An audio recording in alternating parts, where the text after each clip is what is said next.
If the best things happen to you before you're ready for it, you will not be able to handle it. It will not be a blessing.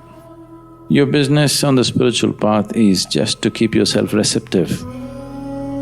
Saints are very compassionate. Gurus are just brutal. He will only let those things that need to happen, happen, and ultimately it'll pay.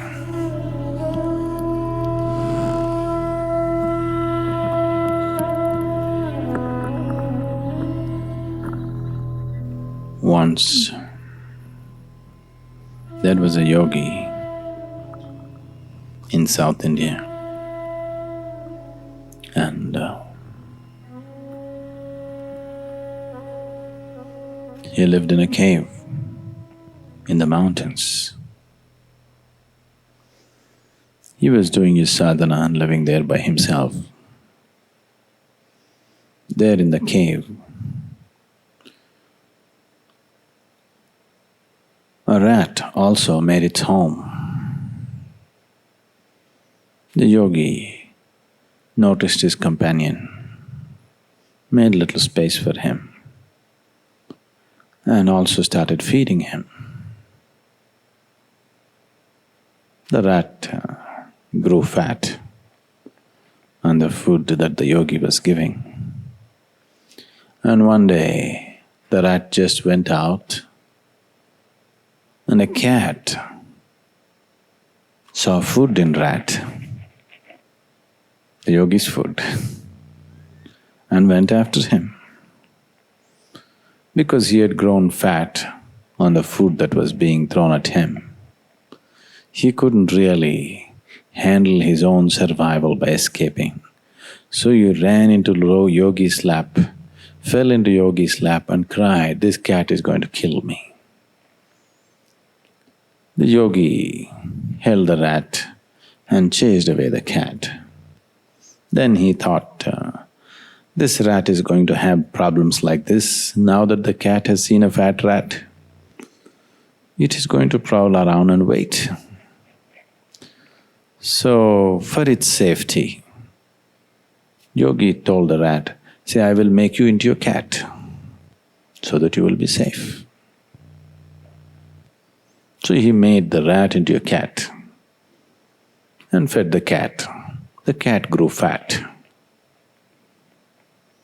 And one day the cat went out.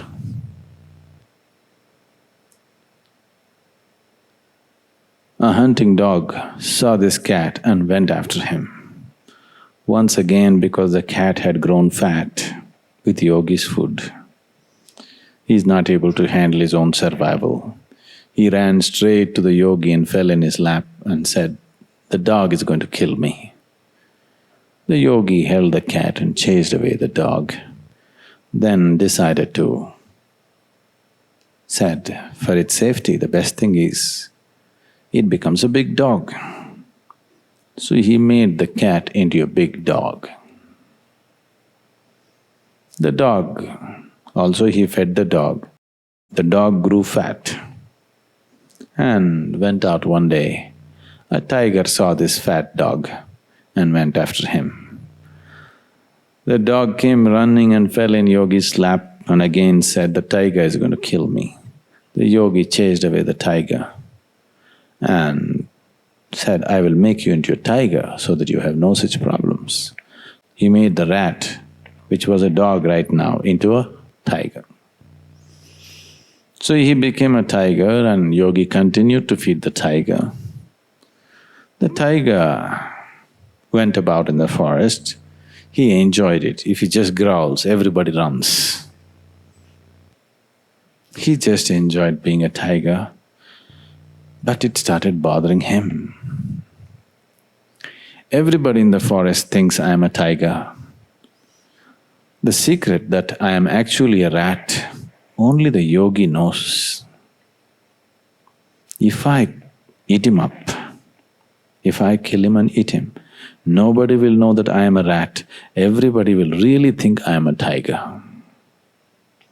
He got this idea. So he approached the yogi. The yogi saw the intention of the tiger. He saw, oh, I gave him things that he's not ready for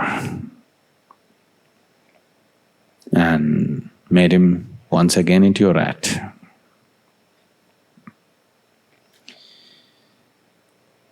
These things are constantly happening in your lives.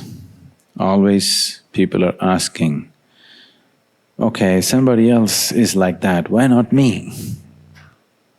What about me? If things come to you before you're ready for it, it will not be a blessing. Best things I'm talking about.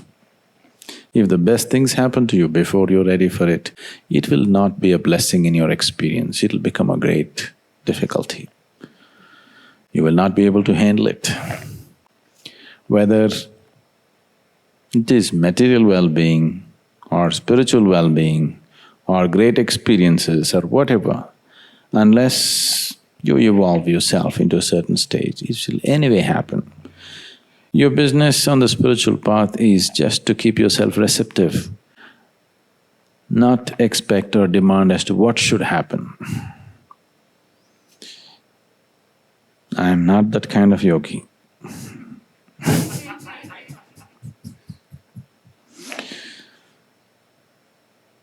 I won't do anything before time.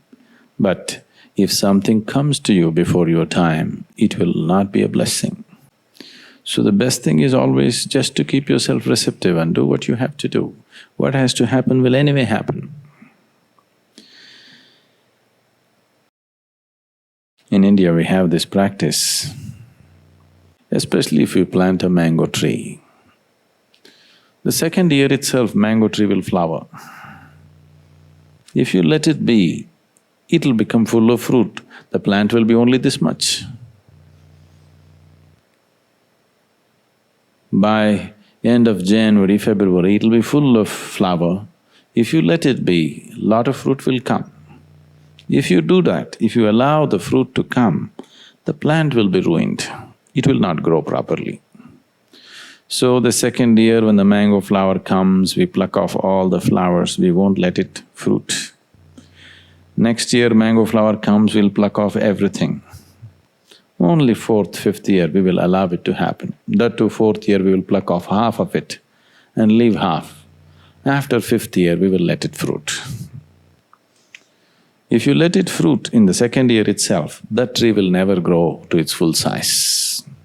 Any number of wild trees, mango trees you see, they never grew to full size because nobody did this plucking job. It's destructive at that point, but that's needed. Otherwise, what needs to happen will not happen.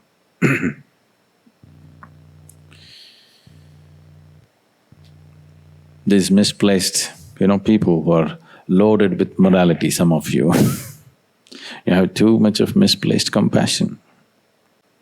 Many years ago, when I was in the farm, the bulls or the bullocks which are used for work, both for ploughing and for the bullock cart, which is in India still about 45 to 50% of the cargo in India still at some stage travels on a bullock cart, if you don't know this.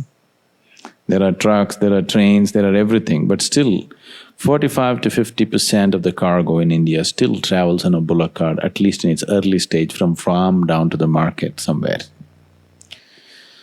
So every farm has bulls and carts, this is normal.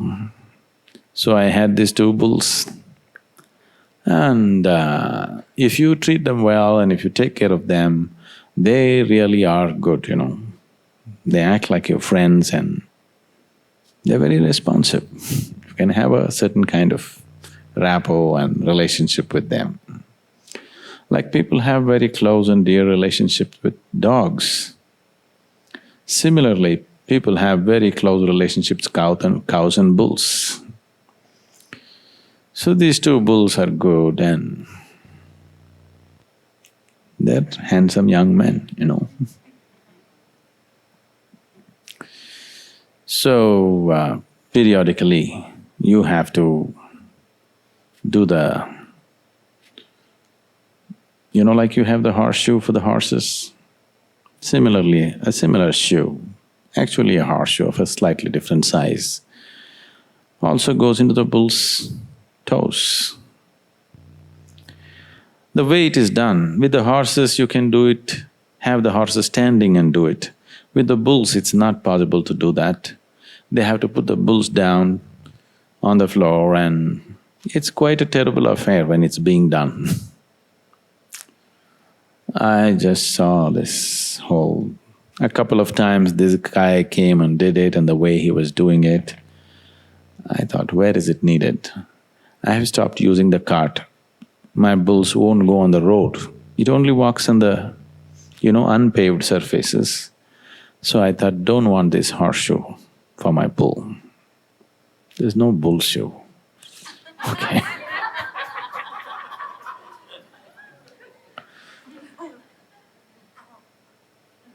Because they looked so sad and painful when they were put down and they're being nailed. Looked like crucifixion. So, this particular shoe wore out and I refused to the thing. That guy comes periodically, once in 2 months, he wants to put a new shoe, that's his livelihood. He came again and again, I said, no shoes. He said, it's not good. I said, it doesn't matter. Then I found, after 8 months, my bulls were in such a bad state. Their toes spread out like that, and they were really suffering because I had not put the shoe. Then I thought, what happened to my sense? Misplaced compassion. If the shoes were there, even if it goes through half an hour of pain, then they will be fine. Now to avoid that half an hour of pain, now they're all the time painful. It took a lot of work and in many ways, this decision curtailed their life itself. So, on the spiritual path, saints are very compassionate. Gurus are just brutal.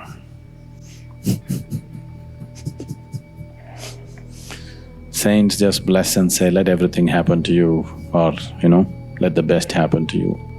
A guru is brutal. He will only let those things that need to happen, happen.